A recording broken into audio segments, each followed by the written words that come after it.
actually talks about it, and Bhakti Rasamrita Sindhu talks about it, that one who does not clap his hands, all the sins are washed away. And the corollary to that is one who does not clap his hands, people who clap their hands, their sins is going to come and sit on you if you don't clap your hands, right? So it is as good as, all the sins getting wiped out in a very easy way when we enjoy the kirtan and clap our hands. It is given in Hari Bhakti Vilas and also in Bhakti Rasamrita Sindhu. With that, we will get started. Thank you for that, Prabhu. That is an important aspect of bhakti. Those are simple things which we can follow. There's not much of effort needed for such things, right? So we will get started today with our observing the armies on the battlefield of Kurukshetra. Many people think that chapter 1 is redundant. You don't need that because the actual Bhagavad Gita actually starts from chapter 2. But it is very, very important for us to go through chapter 1 because it sets the problem area. See, the entire Bhagavad Gita is designed as a conversation between Arjuna and Krishna.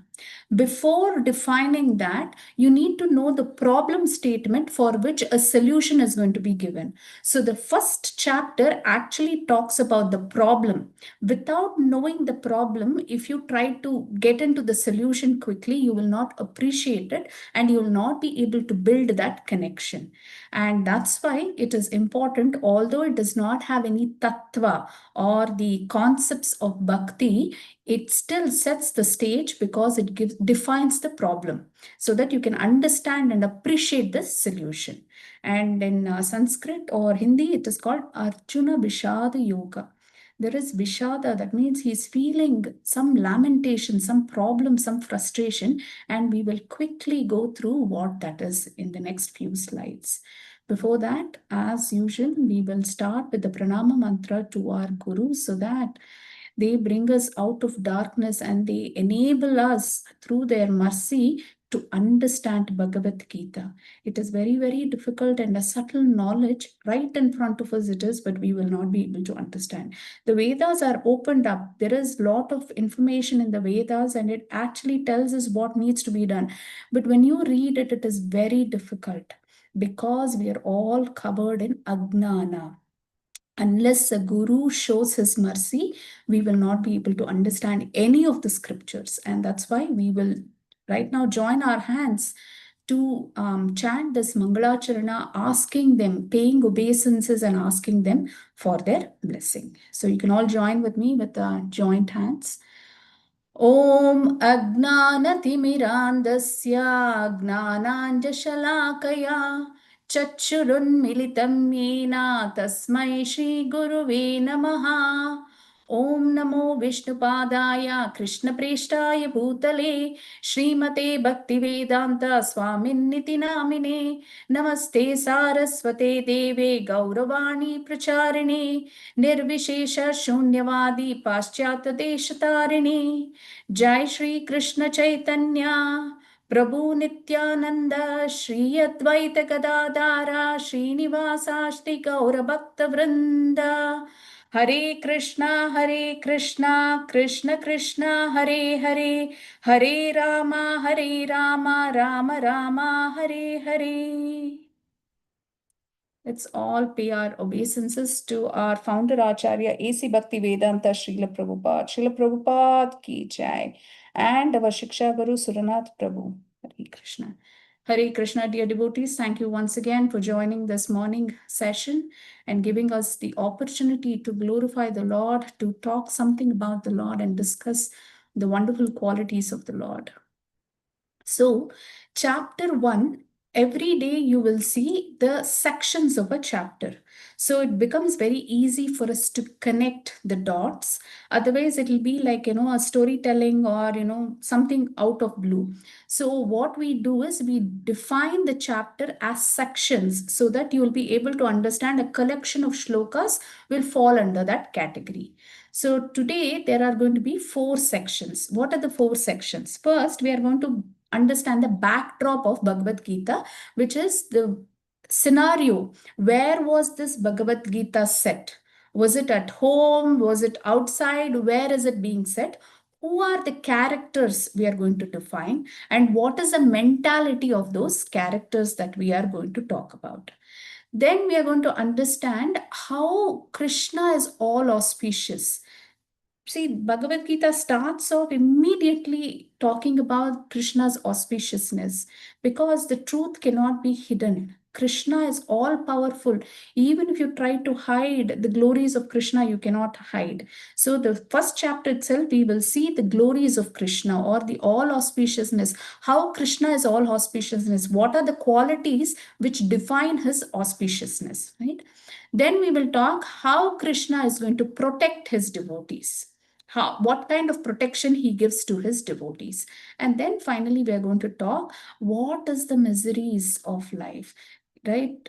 When you don't have the protection, how miseries and frustration and anxiety and stress in our life cause so much of pain for every individual. It is not just one, everybody is under this, right? If we are protected by the Lord, we can get over it. It is not that we don't have problems. We will have problems, but you will be easily able to circumvent it. But when you don't have Krishna in your life, how problems will manifest and how it causes stress. We will see that.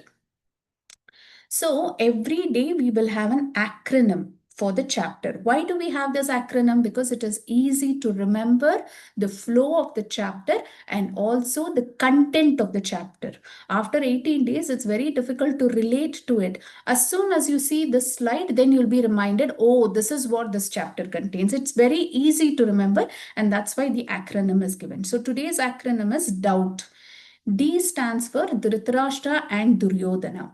What are the characters and qualities of these two people? Then ominous results. What was that which was showing up, which was giving an indication of who is going to win the battle? There was an indication even before the battle began. There were certain marks and indications which gave the truth even before the battle was fought. And then the uncertainty. Who Dhritarashtra feels that uncertainty. What is his uncertainty? Who's going to win the battle? He had a, kind of agitation. Oh, what is going to happen? And then we will see the bewilderment. This is our Arjuna. Arjuna is in bewilderment. Many times we are all in Arjuna. Many, always we are in the position of Arjuna. We are bewildered by this world.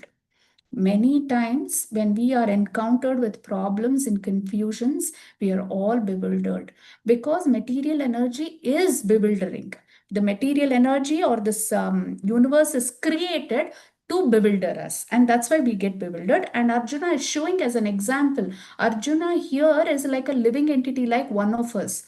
Although he is a true devotee of the Lord uses one of his devotees to teach the others a lesson. And here, Arjuna, being the greatest devotee of Krishna, he will be masked, in the sense he will also be in Ajnana for some time, and Krishna creates that scenario so that he can give us Bhagavad Gita.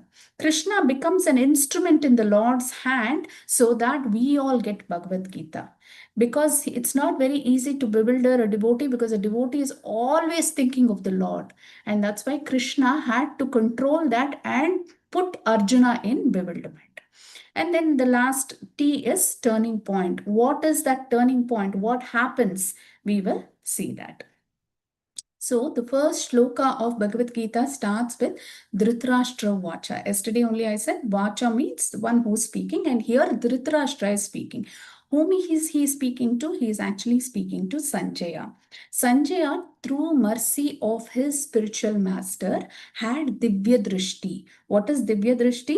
That means he is sitting in Hastinapur and he is still able to see the battlefield. Here, the scenario I told you, where each person is, right? Here, Sanjaya and Dhritarashtra are not in Kurukshetra. They are actually in Hastinapur, but Sanjaya is still able to see. Now you may ask, how is that possible? Is it magic? Today, if there is a India-Australia or India-Pakistan cricket match, somewhere else it is happening. We are able to see through our television, right? In the same way, those days they had Divya Drishti, they had more power in the Vedic mantras and everything. The sages had a lot of power to enable anybody with anything. Here, Vedavyasa actually enables Sanjaya to see that war. He had that blessing from his guru. So Dhritarashtra is asking Sanjaya, what is he asking? Dhritarashtra vacha dharma kshetre kurukshetre samavetayu yutsavaha mamaka pandavaschaiva kimakurvata Sanjaya. Dhritarashtra said, O Sanjaya, after my sons and the sons of Pandu assembled in the place of pilgrimage at Kurukshetra, desiring to fight, what did they do? Here we have to note that Dhritarashtra, he is blind. Blindness comes in two ways. One is physically you're blind and spiritually you're blind. He was completely blind both materially and spiritually because he was in total ignorance. And the other meaning for Dhritarashtra is Dhrita. That means he had strong will to stick to the land. He wanted the control over the land. Although Pandu was actually being named as a king, at that time Dhritarashtra was very angry. Dhritarashtra was the elder brother, he should have been the king. Because he was blind, Pandu was made as a king. And from that time, Dhritarashtra was against Pandu because he wanted to rule. Dhritarashtra means a lot of attachment, lot of drida, we say, right? Lot of attachment to the homeland. So that is the meaning of Dhritarashtra, and that's why he was very, very attached to the land and he wanted to rule the land. And as soon as Pandu died, he immediately got the kingdom. And he wanted only his sons to rule. He didn't want Pandu's sons to rule. We will see every word of this is very intriguing, the way he asks the question. Okay. Now, Dhritarashtra's mindset. What was Dhritarashtra's mindset? See, Dharma Kshetre, Kurukshetre. Why is Kurukshetra called the Dharma Kshetra? Right? There is a story behind it. This particular chapter, although the shlokas are like very simple, very easy, there are a lot of background stories. There'll be a lot of stories today. Kurukshetra, the name Kurukshetra came from the king Kuru.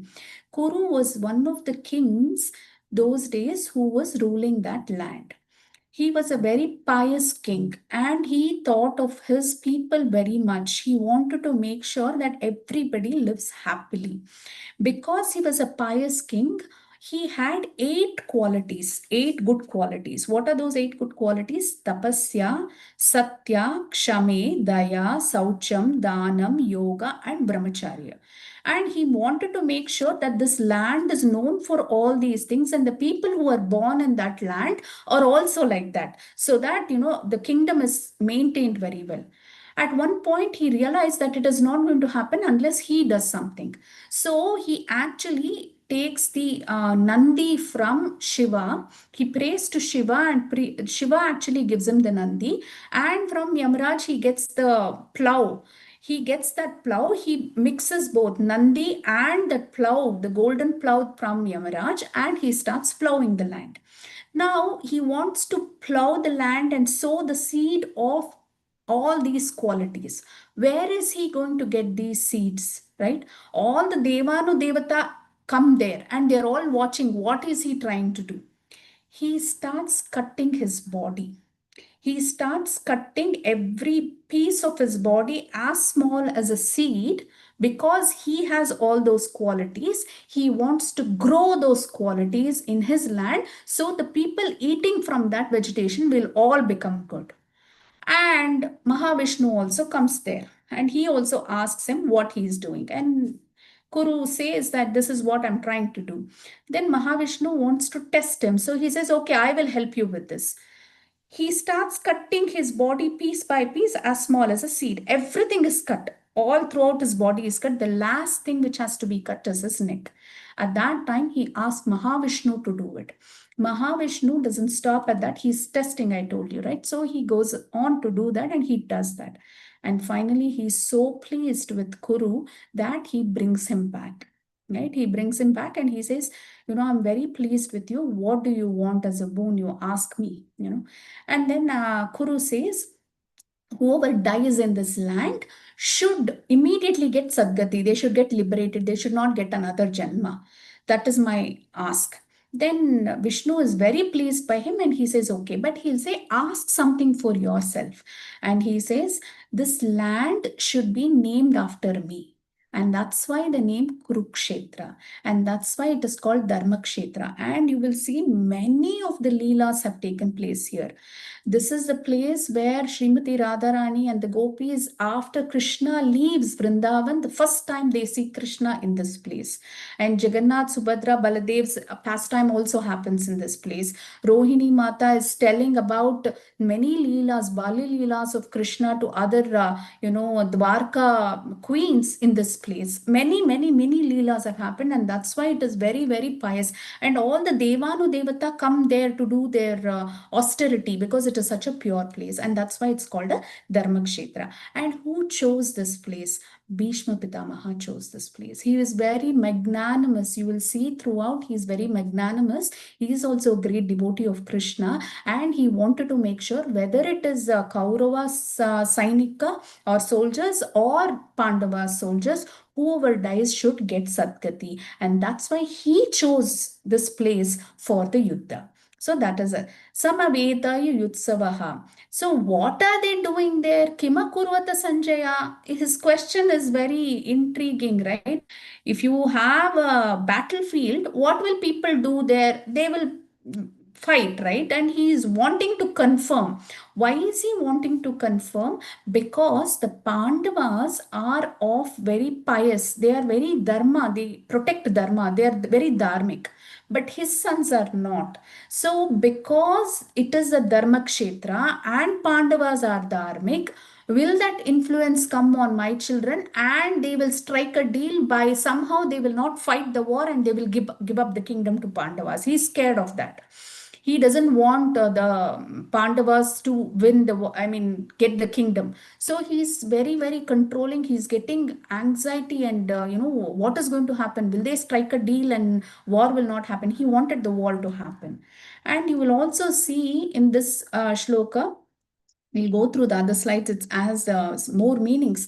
Now, Dhritarashtra's mindset, I explained what his mindset is. One is doubtful, and the other is fear. What if they take away the Rajya from my sons because they are dharmic and we are in the dharmic state? You can also relate to it in cricket, right? They say homeland. When you're in your homeland, people have a homeland advantage. So here the same thing is being depicted, that they are in the dharmic state, so dharmic place, so that effect will be there. Why is he partial? You will see here, he says Mamaka Pandavas. Both are from Kuru dynasty. Both Pandavas and Kauravas belong to Kuru dynasty. He could have said the Kurus. Instead, he separates Pandavas and he says Mamaka, my children, and Pandu's children. He separates them out. Although he's supposed to be an uncle and he's supposed to take care of the children of Pandus after Pandu died, but he didn't do that. He had that partiality from the beginning in his mind, and that's why he's partial. And now you will see the contrast of his son Duryodhana's character. That is, he is very, very diplomatic. In the coming shlokas, you will see how he uses diplomacy in war, how he will treat people, how he will use people. You will see that. And the inner fear. After seeing the battlefield, he has a fear in him. Why that fear, we will understand. Now I explained you why it is a Dharma Kshetra. Kurukshetra is a sacred place of pilgrimage. Holy influence compromises and dharma. It is a law of land, and his son have committed all kinds of bad deed. So when the law comes into play, then his sons will be punished. So he has that fear, and that's why he is worried that what will be the outcome of the war, even before the war is fought. And I also explained partial. How is he partial? Because he says my children and Pandu's children. That partiality is there in his mentality, in his vision, in his, whatever he does, he is considering his children on the top, and he wants to make sure Pandus don't get the kingdom. That is his mindset. So what are the lessons we learn? Sometimes, so both Duryodhana and Dhritarashtra, they are trusting their own abilities. They are material things will not give you security. It is always changing. One moment you think you're on top of the world, second only you will fall down due to some reason. Okay, and there's always anxiety. See, people who don't have power, who don't have money, are always, thinking how to get that. And people who have that are always scared how to maintain that, right? They are always in fear. How will a person who's made $1 billion or something, he's always thinking, who will steal my money? What thing will make me poor? Because he's so attached to that, right? So material thing will never guarantee you. If you don't have also, it's a problem. If you have also, it's a problem. So they do not guarantee the success or fearlessness. Always we are in fear. Every minute of the day we are anxious about something, we are in that fear, right? Material makes that. It will never give you the satisfaction or the peaceful heart. You will not have that. Second lesson is here, Mamaka Pandavaschaiva, when he says that it is his, there is me, my centered selfishness, right? That selfish gain and personal agendas, right? They will always put you in fear because you're trying to safeguard your agenda and you're very worried who, your neighbor, your family, your friends, who will take away that from you. You're always suspecting, trying to protect that, and no matter what, you cannot protect that. There is only disappointment at the end when you rely on two things. One is material gain and things like that, and selfish, being selfish. You will never win it. You can never win because there's only disappointment at the end. That is what the two characters, they are depicting these things in our life. They are showing how our life is today. Now, Duryodhana's action. As soon as Duryodhana saw the army, right? He saw the army formation. They say they have different formations. As soon as he saw that, he starts playing his diplomacy and he has an inner fear. Why? That strategy in which the Pandavas have put their army, it causes fear in him. So although their army was less, they have 7 Akshawani. Yesterday only we saw. They could have become easily 9 and been equal to Kaurava, but Arjuna chose Krishna. So they still have 7. But the formation that they've made is exemplary, right? It is very good. So he started getting scared.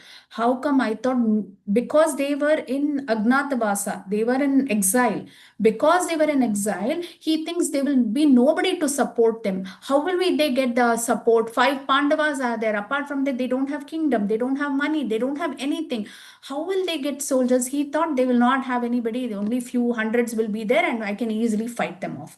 But now when he sees so many people assembled with that formation, he starts getting scared. And Pashyetam Panduputranam Acharyam Mahitim Chamam Vyudam Drupadaputrena Tava Shishyena Dhimata. O my teacher, behold the great army of the sons of Pandu, so expertly arranged by your intelligent disciple, the son of Drupada. I told you that every shloka in this is a story behind. So here what happens is, usually the kings do not run to their commander-in-chief. If you see, the commander-in-chief will come to the king to discuss something. Here, because he was in fear, he got out of his chariot and he runs immediately to Dronacharya. And there he's talking like this. What is he saying? He's saying, your intelligent disciple. Who is that intelligent disciple? That is Drushtadumna. And why is he not using Drushtadumna's name? Instead, he is saying son of Drupada. Why? Because he's trying to instigate. He's trying to provoke Dronacharya. Why is he trying to provoke Dronacharya? Dronacharya and Drupada they are enemies right now. Before, Dronacharya and Drupada went to the same Gurukula. When they were in that Gurukula, Drupada had promised Dronacharya saying that I am ready to give, if I become a king, I will give you half my kingdom, don't worry. Drona was from a Brahmin family and he was very poor at that time, but he did not accept anything. They both come out of the Gurukula, they have their own lives. One side, Dronacharya is still a brahmachari, he's a Rajaguru, and here Drupada has acquired lot of kingdom, he's become very rich and he is the king. What happens is Dronacharya has a son. Dronacharya's wife is Kripi. Kripi and Dronacharya have a son, and that son goes to some Gurukula. There, the friends of the son make fun of him. They ask him, "Have you had milk?" And the son, they're very poor, so he says no. And what they do is they take rice flour, mix it in water, and give it to Dronacharya's son, and they make him drink. This is milk. That incident goes to Kripi, and she gets very worried, and she says, we are not even able to get a glass of milk for our son.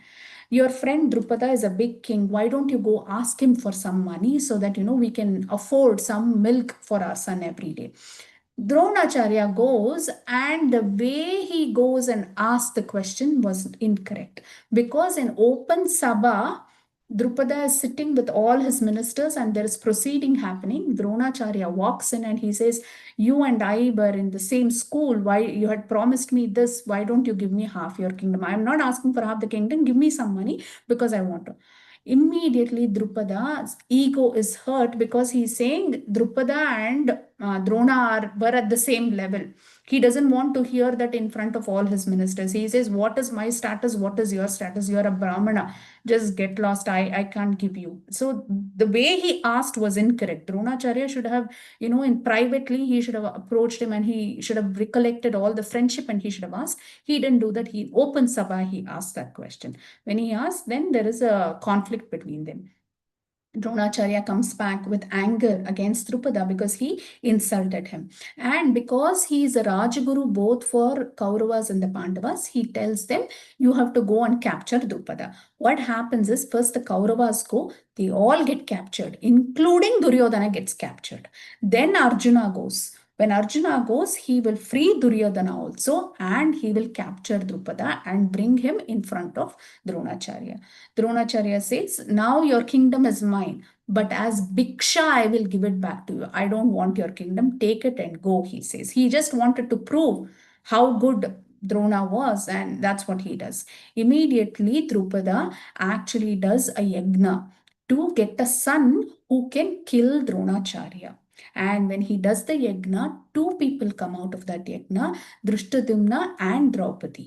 Okay, and Drushtadumna is going to kill Dronacharya. He comes out, and Draupadi, because Arjuna had captured, Arjuna will always favor Drona. He makes Draupadi marry Arjuna. That way, Arjuna supports him. Okay, and Drushtadumna, there is nobody else to teach Drushtadumna. Dronacharya knows that he is going to kill him, but still he becomes a guru. Those days, Brahmanas, everybody followed their niyama. Although he knows Drishtadyumna is going to kill him, he taught him all the warfare, all the weapons, how to use it. He's going to use it against to kill me. Will I teach somebody that? No, I will not. But Drona was not like that. Although he knew he's going to do that, he teaches him. Here, this background, Duryodhana knows to provoke Drona to perform better in the war, he says, and to tell him sarcastically, he's saying, "Your intelligent disciple, son of Drupada, has arranged this expertly. You taught him, right? You taught him. Look what he's done." And he's not using Drushtadumna. He uses son of Drupada just to provoke that anger in Dronacharya, and he fights the war for him. Now, diplomacy, although mentioned as a king, goes to the commander. So he got down from his chariot, he walked. Asks everyone for support. This is another diplomacy he used. Apariyaptam, he uses one word in the shloka 11. What is that apariyaptam? It means it is unlimited also, or it is immeasurable. You can use it in both ways. It's the same word. When he uses that word, the way Bhishma will understand is, oh, Bhishma is aparyaptam. He is so great. He's immeasurable. His power is so much, right? He can take care of the army. Bhishma Pitamaha is on my side. He will take care of everything. Bhishma should think like that. But the rest of them, he's saying, he is very limited. He's unmeasurable. That means he's low. The same word, one person thinks, "I'm unlimited, I can do it." The same word he's telling to others and saying, "Bhishma has become very old. When somebody comes and attacks him, you please take care of him." Okay, he is a general there. He is the main commander there. Bhishma becomes the commander there. So he's saying, "You please take care of him because he has become old." The same word. So it is diplomacy. Many people in our life also you will see they will use that, but one person will understand. They'll want one person to understand it in one way, another person to understand it in another way. The same word, same sentence. But it is an example for us not to be like that. A devotee is very straightforward, very simple. You cannot be like that, manipulative or diplomatic with anybody. That is not a good quality to have, because it is a stepping stone for fall down. It is a stepping stone for you to fall down in life. So you should not be that. That is what he is depicting here.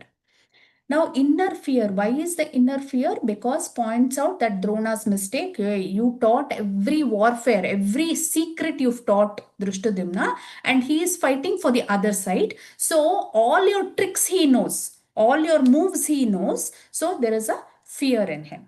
Study names of warriors on both sides. He will start naming. In Shloka 4 to 9, he will name every great Maharathas. Maharatha means they can fight at 1,000 bowmen at the same time. 1,000 archers are in front of them. They can fight. One person can fight. Those people who are so skillful are called as Maharathas, and he will name everybody on Pandava's side. And then he will name on his side also later, just to encourage his team. And he is very envious of Bhima. In the Pandavas, the only person he is fearful or envious is Bhima. Okay, rest all he is not. Why? Because Bhima's, we know, right, that when he was a child, they tried to kill him by poisoning him. They give him poison and he falls into a ocean. And in that ocean, the Naga Devatas are there. They think it's an intruder and they all start biting. Vishasya Vishamaya Aushadhi, we'll say, right? Negative becomes positive because he had already taken poison, and when the snake bites, opposites, it clashes out, it misses. So he will wake up, and at that time, because they know it is Bhima later, they offer him Amrita. And Bhima is a voracious eater, so he couldn't take just one pot. He takes so many 10, 15 pots of Amrita and he drinks. That's why it is said he has 10,000 elephants bala. And that Duryodhana knows, and that's why he is fearful of Bhima. And he is the one who will kill Duryodhana at the end. So it is like, he is envious of his power. He is not envious of Arjuna, he is not envious only of Bhima, he is envious. And then support for Bhishma, that is Aparyaptam, I told you, right? Because Bhishma Pitamaha has become old, there is no point, I don't think so, he can make us win the war. He has that fear. So these are the points which makes him feel that fear in him, the inner fear. Then we're coming to the second section of this chapter, that is ominous results. What are the ominous results? There were different signs which showed that Pandavas will win the battle. The first sign is it is a religious Dharma Kshetra, Kurukshetra. Krishna's presence. Wherever Krishna is there, it is confirmed with victory. You may think, oh, they had just 7 Akshavaini, they had lesser people, they had lesser, money and everything for war. War also needs a lot of money, right? They had everything less. But where Krishna is there, that balance of the material thing that we used to, manipulate or calculate, right? That will not work. Material calculations fall short in front of Krishna. Whatever calculation, plan A, plan B, plan C, plan D, what we have in our life, it's all taken away when Krishna is there, right? So wherever Krishna is there, it doesn't matter poor or rich, they will be successful. Then transcendental conch shell. So before the war is fought, the Kauravas blow their conch shell, okay, just to encourage their team. Nothing happens. They're all happy. Kauravas are happy. But when Pandavas blow their conch shell, it's all transcendental because it has a lot of divyatvam in it, okay? And Krishna has one conch shell, Panchajanya. When he blows that, then Arjuna has Devadatta, his conch shell, and Bhima has Poundra. All these three conch shell, the sound that it made, right, it was very good. It is transcendental vibration. That is why there is, wherever transcendental thing is there, spirituality is there, it is like mercy. So you'll definitely win. Presence of Hanuman. Again, there is a story behind this also. One day, Mother Draupadi is actually offering 1,000 petal lotus flower to Yudhishthir Maharaj. She usually offers that as worship to Yudhishthir Maharaj. She takes it and she offers it and she likes it a lot. So she comes to Bhima and she says, Bhima, I love this lotus, 1,000 petal lotus flower. This is very nice. Can you get more of this because I want to offer it to Yudhishthir Maharaj? Immediately Bhima goes, he will knock out all the trees and he will start searching that. He knows there is a hill, on top of the hill it is there.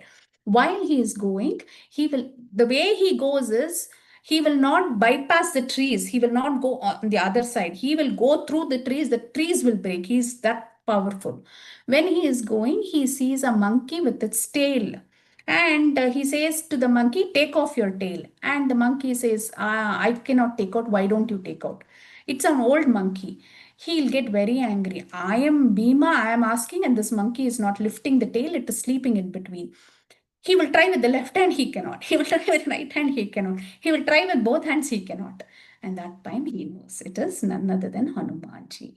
Then he pays obeisances to Hanumanji. Hanumanji is very impressed that, he came with such power, but immediately he paid obeisances to me. So Hanumanji promises Bhima that when you are in Kurukshetra war, I will be on top of the Ratha of Arjuna, and when you shout, right, there is a lot of noise and shouting and everything in the war. When you shout, I will join my voice in your voice. That sound which comes out of Bhima, the voice of Anumanji is also there. It is said that voice was so fearful, many of the Kaurava Sainya, because of heart attack, they died. They're only hearing the sound of Bhima along with Hanumanji. So wherever Hanumanji is there, if you take Ramayana also, right? Hanuman and the Sainaravanna only made Ramji win the battle. So here also Hanumanji is going to make the Pandavas win the battle, and he's sitting on the flag of Arjuna's Ratha. As his presence he's showing, and in the voice he's showing the support. Although he didn't fight the battle directly, he kind of indirectly helped them. Lakshmi Devi, wherever in this shloka it comes Madhava. 1.14 it comes Madhava. The word Madhava, Krishna has many names: Rishikesha, Madhava, Govinda, Achyuta, Ananta, many names. One of the names, and it all depicts one quality of Krishna. So Madhava means, Ma means Lakshmi, Dhava means the husband of Lakshmi, right? So wherever Narayana or Sri Hari is there, Lakshmi will always be there with him. There is no time when Lakshmi leaves Narayana and goes. There is a small katha behind that also. When Lord Krishna came as Vaman Dev, Lakshmi is still on the chest, right? And Vaman Dev, Krishna says, you can't be, Narayana says, you can't be on my chest because they will know that I'm Narayana, and Bali Maharaj will not give me the, Bhiksha. She'll say, no, no, you put Karavastra here, I will hide inside that so nobody can see. It is okay, he will put that Karavastra and she's inside. But she wants to peep and see who is that person who is giving Bhiksha to Vishnu itself. She will slowly come and peek to see Bali Maharaj, and that time Shukracharya sees. And that is when he warns Bali Maharaj, don't give this, don't give any alms to them, right? Don't give any alms to this person. This person is none other than Vishnu, and he will take away everything, because Bali Maharaj is from the Daitya, from the demon family, and he's conquered everything. And that time Shukracharya is warning Bali Maharaj, don't give him alms. That is how Mother Lakshmi will not leave Vishnu even for a second. So here also, because Krishna is none other than Vishnu, Vishnu is none other than Krishna, Lakshmi is still the goddess of fortune, is already on their side. So victory is confirmed for them. That is the ominous thing. Agni Deva, there is another story here also. Agni Deva once he would have eaten lot of ghee in oblation. They are doing yagna, agni is used, and they pour lot of ghee because he's consumed a lot of ghee and he has a stomach upset. Because that stomach upset is there, he has to actually he has to consume an herb from Kandava one. Okay, from Kandava one, he has to consume some herb. But whenever he goes to eat that herb, Vayu Deva, Varuna Deva is raining because Indra Dev has told Varuna Dev not to let Agni Dev eat that. There is a story behind that, and that's why he's not able to eat the herb whenever he goes, because Agni, right? And that Varuna comes and he puts out the fire. He will make Agni run away from that forest. At that time, he will approach Arjuna, and Arjuna fights with the Indradev and all the demigods, and he allows Agni Dev to eat that herb so that his stomach can be healed. And that time, because he did this favor to Agni Dev gives him a ratha. That ratha is in such a way, that is a chariot. In 10 directions, anybody comes to fight with you when you are sitting on that, whoever is sitting on that ratha, they will not be defeated. It will conquer them. There'll be victory to them. So Arjuna is sitting on such a ratha that 10 directions also, anybody comes to fight with him, he will be victorious. So all these are the ominous results of, fighting that war. What are the signs? That is what we see. Saghosho dhritarashtrānām hridayāni vyādarayate Nabascha prithvim chaiva tumulo bayanunadayan. The blowing of these different conch shells became uproarious, vibrating both in the sky and on the earth. It shattered the hearts of the sons of Dhritarashtra. See, when Bhishma Pitamaha blew his conch shell, nothing happened. When Krishna blew the Panchajanya, Arjuna, Devadatta, and the Bhima, Poundra, when they blew their conch shell, the sound was so tumultuous that it shook the hearts of the Kauravas. They knew by then, these are the ominous results. Sometimes you'll know when you're going out, something is not right. The same thing happened to the Kauravas. The Kauravas' heart shattered. But when they blew the conch shell, that is what it's saying, Pandavas, nothing happened because Krishna is there on their side. See, whenever you have Krishna on your side, nothing can touch you. There may be, materially, you may be not so powerful, or you may be not so. Still, if Krishna is there, Abhayam is automatically. Fearlessness. Today, all of us live in some kind of fear, some kind of anxiety. For parents, it is the children or their parents' health or job insecurity or something with relationship or something with finance. Tell me one person who is without any fear or anxiety. Everybody is. But once you welcome Krishna in your life, it is very easy because you're putting everything on Krishna. You're depending completely on Krishna. When you depend on Krishna, it becomes very easy. He gives that abhayam. And the abhayam, the fearlessness factor, is dependent on how much of faith you have in Krishna. If you say, like Draupadi, she asked so many people to help. Nobody helped. Finally, what should she do? We all do, like Hare Krishna Mahamantra, we put our hands up. In the same way, Draupadi put her hands up finally and she said, I don't have anybody. Govinda, she called out. Right? And you can see Gajendra. Gajendra called out to Hari. Right? Hari, he called out, nobody can help. My family cannot help. All the other elephants tried to pull me out of water. The crocodile is holding me. I have nobody to help. I have nowhere to go. This is the last moment of my life. 1,000 years he would have fought. He would have lost blood in that war. And there is nothing to eat for him. He's become very weak. He calls out to Hari. In the same way, sometimes it takes a long time for us to realize that Hari is the only one for us.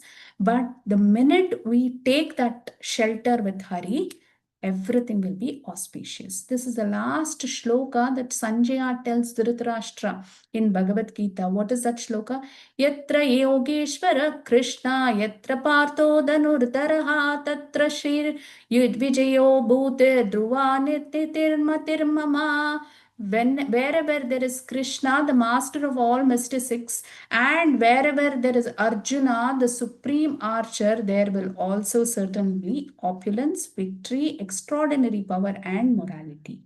That is my opinion. Finally, Sanjaya says, after looking at Yogeshwara, Krishna's another name is Yogeshwara because he has all the mystic powers, all the siddhis he has, all siddhis are coming from him.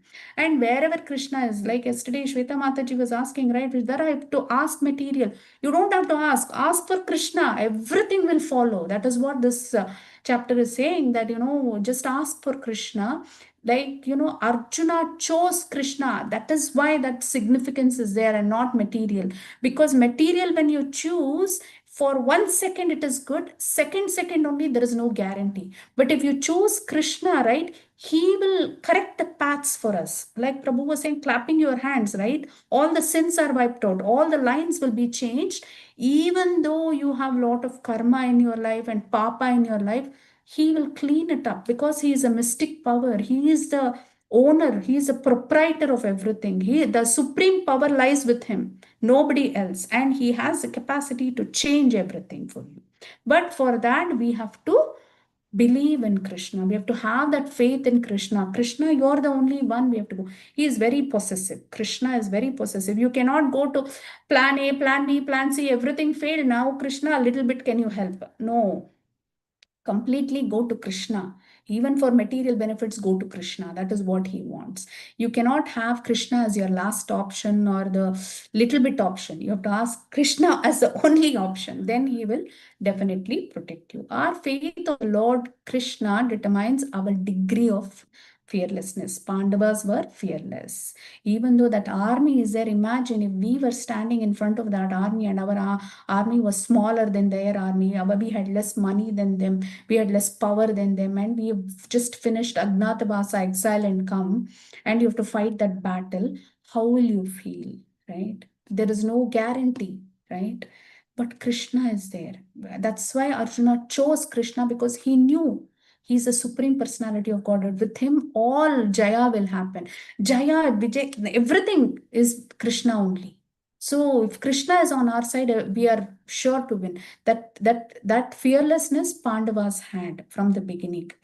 That's why, and Krishna chose Arjuna to give this to all of us because he is a devotee, right? Uncertainty, hesitation to fight. Now, what happens? This is very, very interesting, right? Why there is uncertainty or hesitation to fight? Tam समीक्षया स कौन्तेय सर्वान् बन्धून् अवस्थितान् कृपया पाराय विष्टो विषिद्धानिदं ब्रवीति. When the son of Kunti, Arjuna, saw all these different grades of friends and relatives, he became overwhelmed with compassion and spoke thus. So this is what happens is, he asked Krishna, Krishna, can you put the Ratha in front? I want to see who all have assembled on the other side, who are fighting with us. That's all he asks, Arjuna asks. Krishna is very, very expert, very, very expert. He wanted to give Bhagavad Gita to all of us. He was so merciful. He loves us so much. From then, 5,000 years, he's been thinking of all of us because he wants to give Bhagavad Gita. He puts that Ratha in front of Bhishma and Drona. Specifically, he puts there so that Arjuna will get that anxiety in the mind. What kind of an anxiety? He says, Sarvan Bandhun. He says, what is that? Sarvan Bandhun. He says, what is Sarvan Bandhu? That means all of them who have assembled here are my bandhus, my friends. And he speaks, he thus speaks. He says, Swajanam. They are all my friends and family. This is my grandfather who took care of me. When I lost my father, he was like a father to me. He took care of me. And Drona is my spiritual master. When the spiritual master comes, if I sit itself, it is Papa.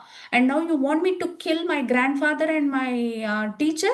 How is that possible, Krishna? If it were you, would you do that? That is the mentality, and that's why he is bewildered.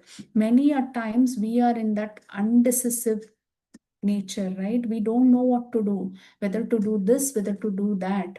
That situation becomes so intense.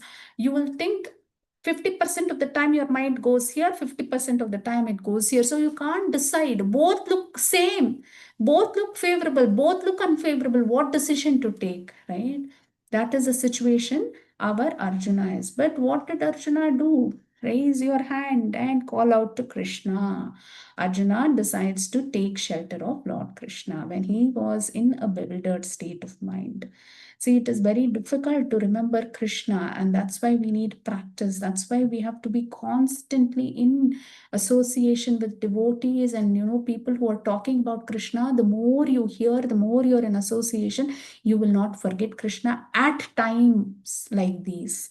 It is very difficult to remember. All of a sudden, you can't remember Krishna. No, it is not going to happen. And this is practice. That is why this is a manual. Bhagavad Gita is a manual, and this is a practice steps which we have to take in our life so that we can make our life successful. When one lacks an understanding of his spiritual identity, his relationship with Krishna, and the critical purpose behind this world, one inevitably becomes disturbed and frustrated by life's challenges. So here it is very difficult. You are always trying to battle the material world, right? It is very, very difficult to battle the material world. You think you're going to plan B, plan C, plan Z, all the way till Z you plan also. You cannot win this world, because this world is created by Krishna. It is a Shakti of Krishna, and there is no way you can win. We are put in this as for us to understand that we belong to Krishna. We have to depend on Krishna, because we are not able to understand that this is like a correctional facility for us. Every day is a correction. Every day you get up, you have some kind of a battle. Material world is battle only. You will think, oh, I did all my work today, I set right 10 things, tomorrow will be a happy day. By the time you get up, you open your mobile, 10 things would have fallen, and another 10 things will be added into your list. That is the way material life is. Without Krishna, without submitting to Krishna, without having Krishna in our life, it is challenging. There is no way. Bhagavatam says, Padam Padam Vipadam. It is like a minefield. You put your step, blast. Put your step, blast. Right? And if I try to do something, I am doing it at the material level.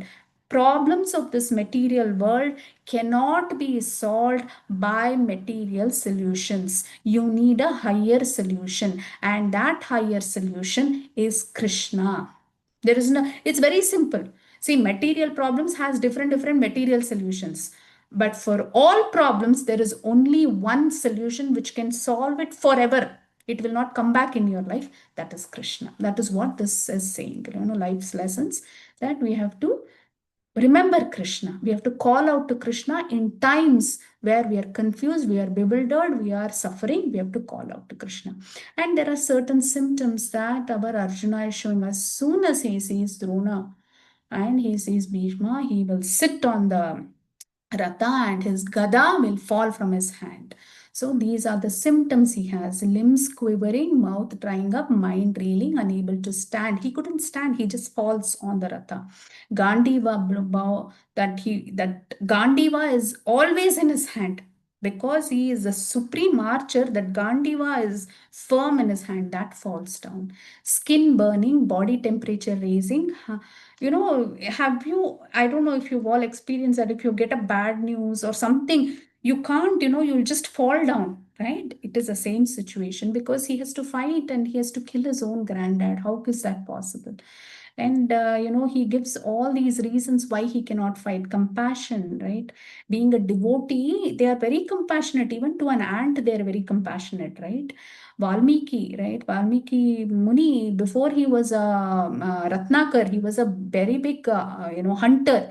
But once Narad Muni gives him the devotion, Bhakti Yoga, he becomes such a devotee, he cannot even kill an ant.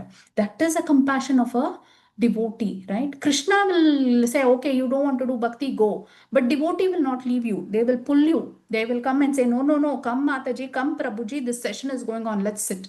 So that compassion is there. Loss of enjoyment. He says, even if I win the war, this is blood money. We say, right? It's blood money. How can I enjoy? I kill my own cousins, I kill my granddad, I kill my guru. With that money, whenever I look at that money, I will think of their blood. How can I enjoy? He says, even if I win, how can I enjoy? Fear of sinful reactions. I don't want to kill anybody because there is a lot of reactions. We are talking about karma, even eating is karma, we are saying. In that, you are asking me to kill somebody. I am not going to kill. That is impossible because I'll have sinful reactions. I have to reap those reactions, and it is very bad for me. Destruction of family tradition. If I kill all these men, what happens to their family, their wife and children? They'll all be, come to the road, right? They'll not have any support system. I don't want to do that, that is what he's saying. And if you see, all these are correct, right? All these are correct. Tomorrow we'll see how Krishna, entire Bhagavad Gita is to answer these questions from Arjuna. Then there are two types of tolerance, right? Emotional tolerance and spiritual tolerance. Emotional tolerance showing weakness due to various attachments. Because we are attached, we will show emotional weakness. That is our weakness. But spiritual tolerance is, you have Krishna, and when Krishna says something, like, a guru says something, it may seem incorrect to you, but just do it. Then you will see the bright side of it. I will give you an example for this, how to understand. This is very difficult to understand. If a child is having high fever and it is suffering from something, then you take the child to the doctor, and the doctor says, I cannot figure out, I want to draw some bloods to run some tests. A wise father, if you are spiritually tolerant, you will say, okay, okay, doctor, immediately take the blood to find out. I want to make sure my son is okay or my daughter is okay, you will say. But an emotional parent, what will that emotional parent say? My son is already suffering from fever. Now you want to, poke him again? No, no, no, I don't want you to. That is foolishness, right? Sometimes, or when we are in situations, we can't think straight. We cannot think straight. That is what is the difference between emotional tolerance. When we have to be tolerant, if somebody is, harming us, we shouldn't be tolerant. But when some situations is happening to us, we say, submit to Krishna and say, Krishna, I'm going through this. It is coming through you. You take care of me. I will tolerate it for you. You take care of me. That is spiritual tolerance. Okay. Now, do you have problems in life? No, then there is nothing to worry. This line, no, there is nothing to worry. You can be patient. You can always depend on Krishna. This is easy flow, which is not our flow. 100%, none of us are in that flow. All of us fall into this flow only. Yes. Then do you have solution for it? Maybe, maybe not. If I have solution, then don't worry. Again, depend on Krishna and say, Krishna, I am going to do this. This is my problem. This is the way I'm planning to do. You be with me, and I'm going to do this. That is, if you don't have solution, give the control to Krishna. Just say, Krishna, I am in this problem. I don't know how to get out of this problem. You are my only ticket, pass to get out of this problem. You please take care of it. You find a solution, you send the solution for me, and you figure it out. It is your problem now. Krishna, my problem is your problem now. You just leave it to Krishna and be okay. Right? And he will definitely give you a solution, and he will give you the best solution. You wouldn't even have thought about that solution. He will give you. Now, this we will just summarize the class, right? What we studied. So the acronym again is doubt. D stands for Dhritarashtra's mindset and Duryodhana's mindset. Dhritarashtra was doubtful, fear, and partial. Duryodhana's mindset was he was diplomatic and inner fear he had. Then ominous results. What were the signs of victory? Religious Dharmakshetre, Kurukshetre, Krishna's presence, transcendental connection. Then Hanumanji's presence, Lakshmi Devi being present where Vishnu is, that is the goddess of fortune. Agni Devata, the chariot given by Agni Devata, where victory is guaranteed. Then you, uncertainty, hesitation to fight. Oh, Swajanam, how can I fight, right? Uncertainty, I don't want to fight because Drona and my grandfather is there. That Swajanam, bewilderment is there.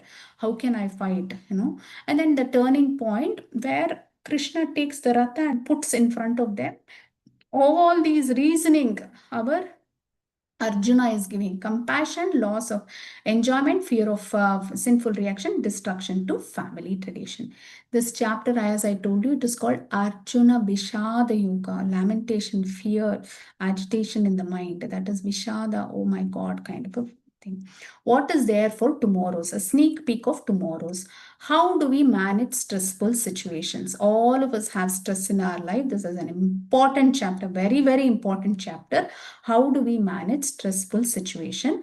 Who am I? The identity. Sometimes you will be, some of us will have Atatu Brahma Jignasu. Who am I? Why am I here? What am I doing? Who are these? What is this problems in my life? That question will be answered.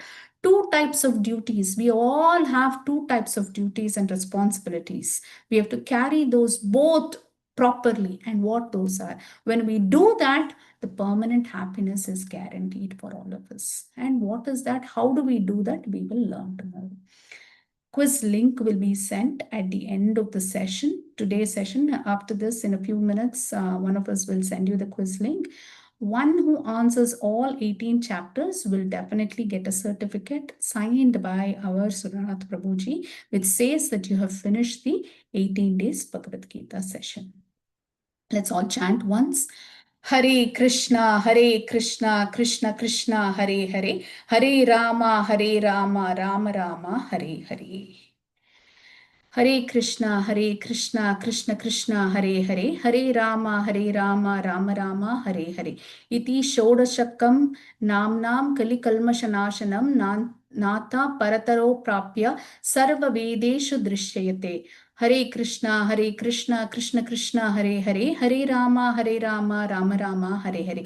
These 16 names are composed of 32 syllables, are the only means to counteract the evil effects of Kali Yuga. In all the Vedas, it is seen that to cross the ocean of nescience, there is no alternative to the chanting of the holy name. So I'll give you a little bit of background of this thing. Narad Muni once comes to Brahmaji and he asks, how can the Kali Yuga people, come out of this bad quality of Kali Yuga? How can they get out of this ocean of birth and rebirth? We are always being born and dying all the time. That is like an ocean, right? Samsara Sagara, we say. We have to get out of this Sagara and we have to have a permanent place. How do they do that? When he asked Brahmaji, you have four heads and you know the Vedas, everything. Can you search and tell? And Brahmaji says there is only one thing, that is Harinam, the Krishna's Nama. When you chant that, that is the only solution. I've looked 3 times. I've read all the Vedas because you asked me that question, and what I came up is with Harinam. And then again, Narad Muni asked, "What is that Harinam?" And then this mantra is given. That is Kali Santara Upanishad. That is the instance when this mantra is actually given. That is the background of this mantra. This is our Narsimha, Lakshmi Narsimha Lord. Today is Narsimha Chaturdasi in India. Tomorrow it is in the US. So we should definitely visit the temple and take darshan of Narsimha Dev. And this is Gandharvika Giridhari of HBR Temple. And any questions, any answers, quick comments, any feedback, please let us know. Hare Krishna. Hare Krishna, Sindu Mathaji. Thank you so much for that practical session, Mathaji. It's more of each of us go through those stressful situations, right? So the ambiguity in making a decision or a question of whether this is right or this is wrong. So we always get stuck with the duality of right and wrong, right? So how do we navigate through such kind of situations, right? So even in the first day of that where we said that, so Bhagavad Gita is not just about some random scripture, right? So it's about a manual to the life. So when we go through each of this chapter, it will tell you how to apply those learnings from Bhagavad Gita is what we learn. And tomorrow is actually we'll dive deeper into the practicality of life. So kindly do not miss any of the chapters, and especially about chapter 2 for sure. So with that, thank you so much, Sindu Mathaji. So a couple of instructions before we go for the question dear duties. So today happens to be Narasimha Chaturdashi, like Mataji said, a very auspicious day. And in other words, you can call it as a Narasimha Jayanti. So where our Lord Narasimha was born. So what is Lord Narasimha's significance? So any hindrance that what we have in your spiritual progress, right? So any obstacles, right? So you just have to pray to Lord Narasimha and submit yourself and say that, oh Lord Narasimha. So this is the obstacle that what I have. So I'll pray to you with all my heart and mind. So help me get through this. So you'll take care of it. So people might feel that okay, God is not helping, but then sometimes by not, he is giving you something which you do not like, but then at the end of it is where he is helping. So that's how God shows His mercy. Okay. And also another instruction. So starting from today, we would be sharing the quiz link, Day2. So based on the chapter that what we have gone through today, you will receive a quiz link. So we request all the devotees to attend. So it will be a Google form. So you can access it via your mobile, laptop, or even tablet as well, and respond to the quiz. And you'll also have a section to ask your questions. But we would recommend all the devotees to ask your questions in a live session so that others also get to learn from you.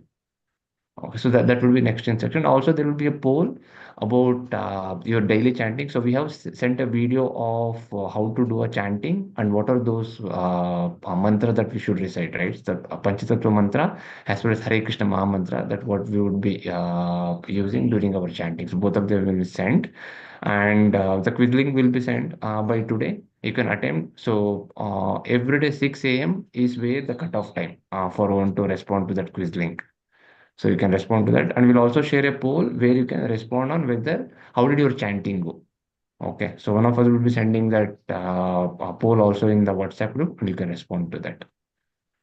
So with that, so please do raise your hands, dear duties. So I would be unmuting you, giving an option to unmute yourself and you can ask your question. Hare Krishna.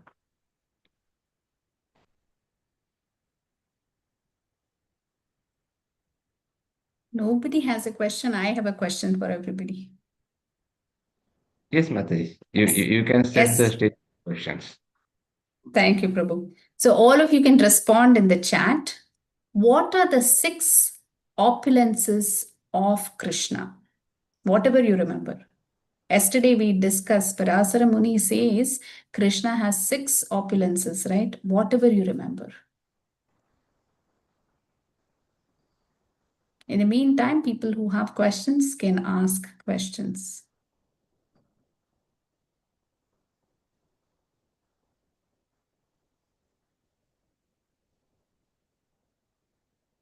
And you can raise your hand using the React button at the bottom of your screen. So once you click it, so there will be raise hand, the second option from the bottom.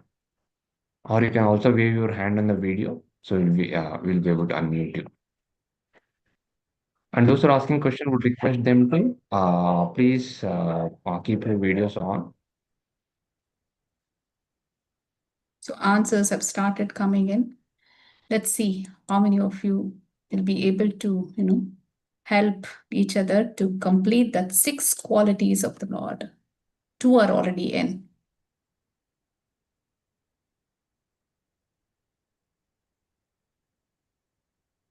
So Swapna 4 are Mataji already says in. strength and wealth, and Kishan Prabhu says knowledge, and Swapna Mataji adds fame, beauty, knowledge, and initiation. Jay Mukesh Mataji Prabhu says has raised his hand. Mukesh Prabhu has raised his hand.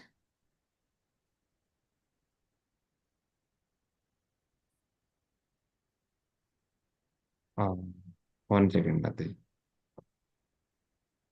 Veena Mataji, you have a question? Sorry, who No, was it, I Mataji? think Mukesh Prabhu had, I think he raised his hand Okay, first, and one then second. Veena Mataji. Yeah, I'm unable to go there. Let me just do that.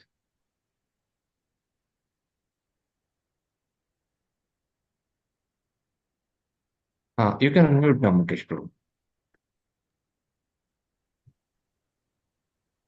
Yeah, I was just about to say. The six opulences of Lord Krishna was actually what we taught last day was wealth, Hmm. strength, beauty, fame, knowledge, and renunciation. Very These were the nice. six. Yeah. Very nice. So all of you listen to the class very well.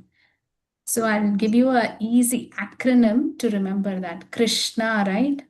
K stands for knowledge. R stands for renunciation. I stands for influence or fame.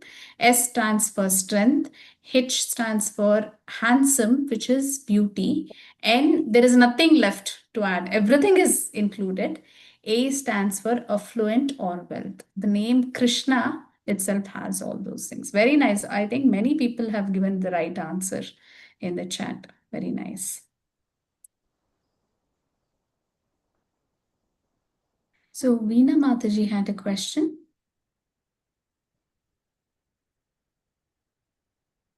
Hare Krishna, Veena Mataji. Yes, I wanted to tell about the six appearances. I was ready for that answer. Wha- Oh, wha- okay. Very nice. Very nice. So it looks like they all want to answer, not ask question. Everybody is interested in answering. Very nice.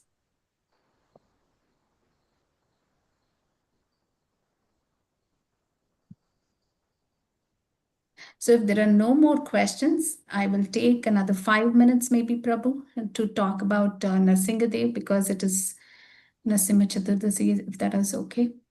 Yes, Mataji, certainly. Okay. So the advent of Narsingadev, right? How did Narsingadev is one of the avatars of Krishna. It is an incarnation of Krishna, and Krishna manifested of as Narsingadev to take care of Hiranyakashipu. Hiranyakashipu and Hiranyaksha are none other than Jaya Vijaya. So there is a pastime of Vishnu. Vishnu's guards outside who are standing are Jaya and Vijaya. What happens once is when Jaya Vijaya are guarding outside, the four Kumaras all the way come to the Vaikuntha Loka. When they come to the Vaikuntha Loka, they want to see Lord Vishnu and they're trying to walk the last dwara of Vishnu, the last door of Vishnu, they are trying to get in. Jaya Vijaya stop them. They think this four Kumaras are some kids without, wearing their clothes. They are coming and they are, entering into the Lord's palace and they get stopped. Immediately, the four Kumaras curse this Jaya and Vijaya. At that point, Mahavishnu comes running from inside. He heard what is happening and he comes running from inside. And then he says, he likes the four Kumaras also and he likes Jaya Vijaya also. This pastime was actually done because Mahavishnu was saying, everybody is just, worshipping me, praying to me. I want that chivalry. I want to fight with somebody. And I want somebody equal. I cannot go to Boloka and fight with a living entity. I will be easily able to overpower them. I want somebody equal in power to me or something very close so that I can fight. And because Vishnu had that thought in mind, Jaya and Vijaya stop the four Kumaras, and the four Kumaras actually curse Jaya and Vijaya so that they manifest in this Bhuloka as Hiranyaksha and Hiranyakashipu. And when they're cursed, they feel very bad. They don't want to leave the Lord and go. And Vishnu says, you either get 7 lifetimes as my bhaktas, or you get 3 lifetimes as Tirumukha. That means against the Lord. And they say, we cannot stay far away from you for long.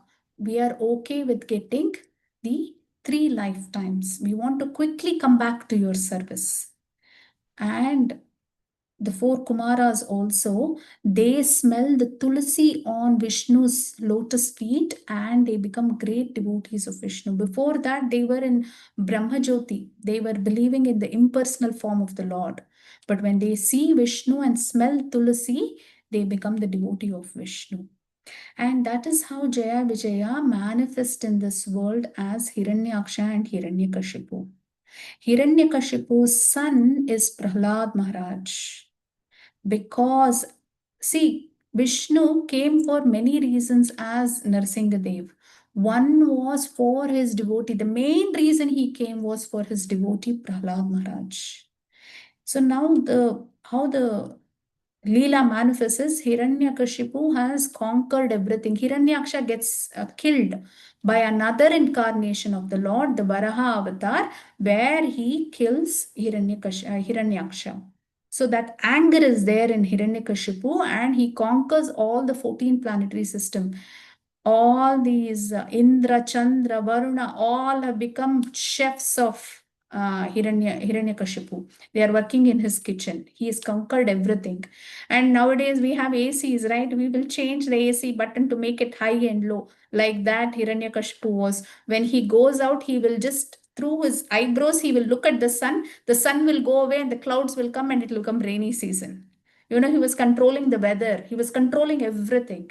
And then what happens is he goes to do tapasya. When he goes to do tapasya, Narad Muni, as a bird, is sitting on a tree and he starts chanting the names of the Lord. Now, Hiranyakashipu doesn't want to chant the names of the Lord, right? That voice of Narad Muni was so strong that he cannot do tapasya that day. In that Narayana, Narayana, that sound, it's still vibrating in his mind and he cannot do tapasya, he comes home. That day he goes with his wife and then his wife becomes pregnant. The mood in which Hiranyakashipu was, he was thinking of that vibration of Narayana, and that's why Prahlad Maharaj was born for Hiranyakashipu. Although he was a demon, devotee was born because the mindset in which he was at that moment. Now he goes back to do tapasya. At that point, everybody comes to know, the Devanu Devata come to know that Kayadu is pregnant and another Hiranyakashipu will be born. Hiranyakashipu's son will be like Hiranyakashipu only. He will cause terror. That is what they all think. So Indra is trying to capture Kayadu and kill her. Even though there is a baby in the stomach, he wants to kill the baby actually. Immediately, Narad Muni stops him. He says, who do you think is in her womb? It is a great devotee of Narayana, of Lord Vishnu. So don't. The minute Indra heard that, he circumambulates Kayadu because a devotee is there. See, when you look at another devotee, as soon as you know there is another devotee, you give a lot of respect because they have Krishna in their heart. Right? He doesn't ask, how do you know it is devotee? He didn't question like that to Narad Muni. Immediately he accepted that, he circumambulates, he pays obeisances and he goes away. Now Narad Muni takes Kayadu in his shelter and he narrates Bhagavatam. The womb in the womb, Prahlad Maharaj hears the entire Bhagavatam. Kayadu sleeps. She is tired as a pregnant woman. She sleeps in between. So Narad Muni is about to stop the story, but there is a hunkara from the womb. She says, ha, ha. When somebody is saying a story, you say that, right? Ha, ha. So that is what is happening. Then he realizes the baby in the womb is listening to the story, the Leela of Krishna, and he continues. And that's how Prahlad Maharaj becomes a great devotee. And as soon as Hiranyakashipu knows that, the baby is born, and then Hiranyakashipu comes back from his penance and austerities, and then he is asking his son, what are you learning? He's about 4 or 5 years old, and he says, Narayana is the Lord, who is the great enemy of Hiranyakashipu, because Narayana came in the form of Varaha and killed his brother. So he has lot of enmity against Vishnu. He wants to kill Vishnu. He would have stopped all the Yagnayadis, right? The Hare Krishna Mahamantra, he'll say Hare Hiranyakashipuaya Namaha. He wants everybody to worship him. He would have stopped the yagnas because he thinks through yagna only Vishnu gets his food. If I take off the food, Vishnu will become very weak and then I can kill him. That was his mentality. Does Lord need food to become powerful? No. The power is in him only. Why does he need food to become powerful, right? So that is how he would have stopped everything. And then the son is, great devotee. He doesn't like that. The anger that he had against Vishnu is pivoted to his son now. So he uses many tricks and trips to kill his son. He gets elephants to, squash him. He puts him in a pit of, snakes. He does so many things. And finally, he asks him, where is your lord? Is he in this pillar? Is he in that pillar? If you see Hiranyakashipu, he's very rich because he's conquered everything. Everything is in gems and, gold, his palace. And that stamba, he would have planned it. See, the stambas, the pillars are actually constructed and designed by Hiranyakashipu. So he's very confident there's nobody inside because he installed those pillars. So he says, is your Vishnu in this pillar? He says. And then Prahlad Maharaj says, yes, he's there. And when he breaks open that pillar, Narsingadev comes out. Narsingadev comes out. In one shot, he opens his stomach. And there is also a Leela. He would have done a lot of penance, right? So to Brahmaji, and he would have asked a boon from Brahmaji, who Hiranyakashipu.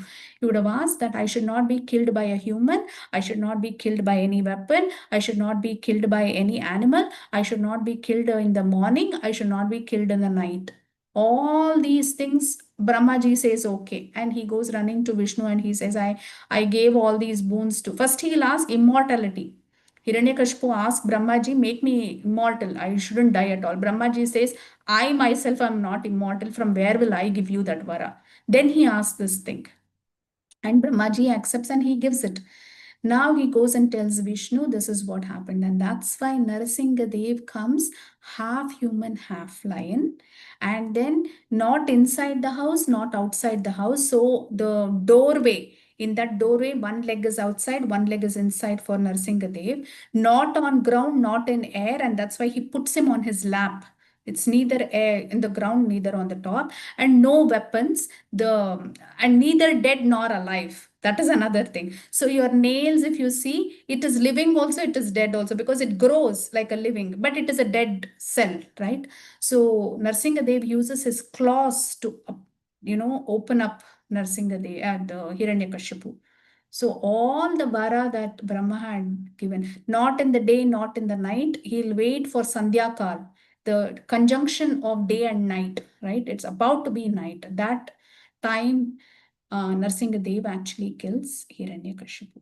That is how he kills. And Prahlad Maharaj prays to Narsingadev after that, and he says, please forgive my father and, give me that, he should be liberated. And immediately Narsingadev says, 21 generations behind you and 21 generations in front of you will be liberated. Because you are a devotee, I want to give you that vara. In fact, Prahlad Maharaj says, I don't want anything. I don't want anything. I'm not doing a business transaction with you. This is not a business transaction. I am your bhakta and I always want to worship you. I don't need anything else. Still, when Narsingadev, says, ask what you want, he says, I don't want any material desires in any janma. Wherever I am, I don't want material. Still, he asks, what do you want? Tell me. And that time he says, please, help my father. He doesn't have any anger against his father, although his father was trying to kill him. Right? He doesn't have any anger. And then that's how he gets the boon of 21 generations above and below. That's why when we do bhakti, it's not just for us. Our families, our extended families also get that credit. It is not just for you, you do the bhakti. And Narsingadev will protect all of us, protect everyone in times of need. Whenever you're scared, when there is a life-threatening incident, when you feel that, your life will take, just chant Narsingadev or call out to Narsingadev and he will definitely take care of you. Hare Krishna Prabhu, I think I took more than 10 minutes. I'm so sorry. Uh, no, Mathaji, you're good. And it's all auspicious to hear about Narasimhadev, why he was here, and what were the reasons. And Hiranyakashipu thinking that He's the most intelligent person, and like Mataji said, right? So he was a terror. He was a demon himself, right? So during the temples, in the morning, so there was no other Ashtotara or any other mantra. So it was only Hiranyakashipu. He had instructed that he should be glorified in every temple around all the worlds that what he was ruling on. So that was the kind of a terror, and to kill her, there was none other than Vishnu who had to take that form. Like that's a beautiful recitation of it, Mataji. Thanks for that, reminding us on the significance of Narasimha Dev and his glorification. Hare Krishna. Thank you. So with that, if there are no other questions, dear devotees, so let's conclude the session. Reminder for tomorrow's day 2 and to complete all of your quizzes and the poll question. And please to keep your videos on, dear devotees, and would request to have a pen and paper as well so that you can note down key points which you can take away for to apply back in your life as well from this Bhagavad Gita sessions. So with that, so let's chant one round of Hare Krishna Mahamantra before we end the session. Hare Krishna, Krishna Krishna, Hare Hare, Hare Rama, Rama Rama, Hare Hare. Vancha kalpatarubhascha kripa sindubhya eva cha patitanam pavanebhyo vaishnavebhyo namo namaha. Ananta koti Vaishnavarindi ki jai, Radha Madhav ki jai, Srila Prabhupada ki jai. Hare Krishna. So all of you would have an option to unmute yourself, dear devotees. So you can say Hare Krishna and leave the meeting.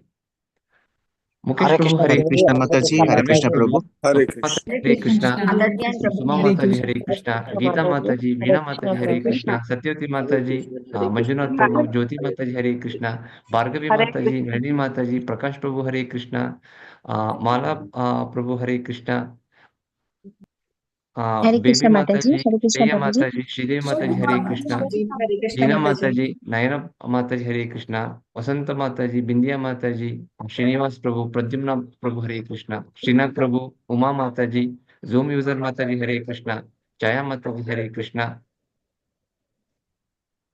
Hare Krishna Mataji. Soumya Mataji, Girja Mataji Hare Krishna, Krishna Pradeep Prabhu Hare Prakash Krishna, Mataji. Vijayalakshmi Mataji Hare Krishna, Jaya Mataji, Nandini Mataji, Chaitanya Mataji Hare Krishna, Ganesh Mataji Hare Krishna, Chandrasekhar Prabhu Hare Krishna, Sindhu Mataji Hare Krishna, Kishan Prabhu, Satyavati Mataji, all the devotees, if I missed any names, pardon us.